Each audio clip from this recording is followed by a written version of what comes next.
Perubahan dan pengembangan organisasi.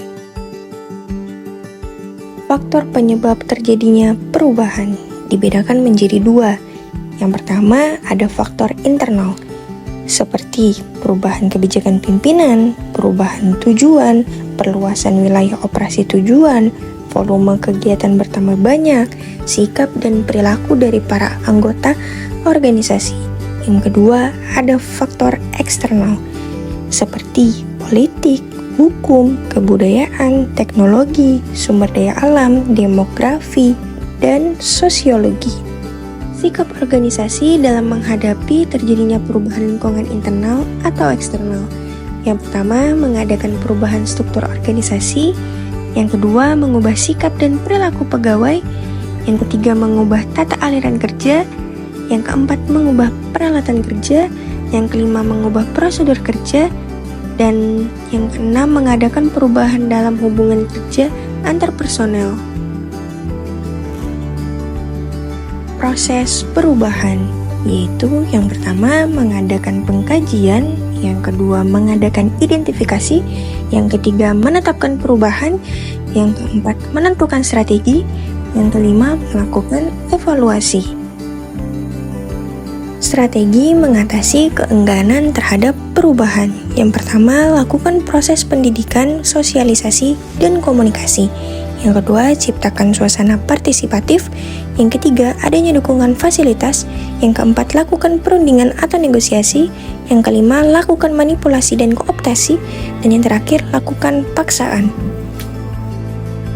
Pengembangan organisasi, organizational development. Ciri-ciri pengembangan organisasi antara lain: 1. Merupakan usaha yang dilakukan secara berencana. 2. Mencerminkan suatu proses yang berlangsung terus-menerus. 3. Berorientasi masalah organisasi yang harus dipecahkan. 4. Merupakan usaha ke arah penyempurnaan organisasi. 5. Merupakan tanggapan terhadap berbagai perubahan yang terjadi di luar organisasi. Metode pengembangan organisasi. Yang pertama, jaringan manajerial. Yang kedua, latihan kepekaan. Yang ketiga, pembentukan tim. Yang keempat, umpan balik survei. Metode pengembangan keterampilan dan sikap. Yang pertama, latihan di tempat kerja. Yang kedua, latihan instruksi kerja. Yang ketiga, latihan di luar tempat kerja. Yang keempat, latihan di tempat umum. Action research atau penelitian tindakan. Action research merupakan tindakan pemecahan masalah organisasi yang dilakukan dengan berbasiskan data maupun model-model teori, mencakup tahap penilaian keadaan, tahap pemecahan masalah, tahap implementasi, dan tahap evaluasi. Persyaratan kemampuan dalam organizational development. Yang pertama, kemampuan mengelola sistem sosial dan segi teknisnya. Yang kedua, kemampuan mengembangkan organisasi secara lebih organik. Yang ketiga, kemampuan mengelola dan mengatasi konflik. Yang keempat, kemampuan untuk mengendalikan organisasi secara demokratis. Yang kelima, kemampuan mengelola perubahan secara seimbang dan fleksibel. Yang keenam, toleransi terhadap ketidakjelasan dan ketidakpastian dalam arti masih ada kemauan dan kemampuan untuk berprestasi dengan baik.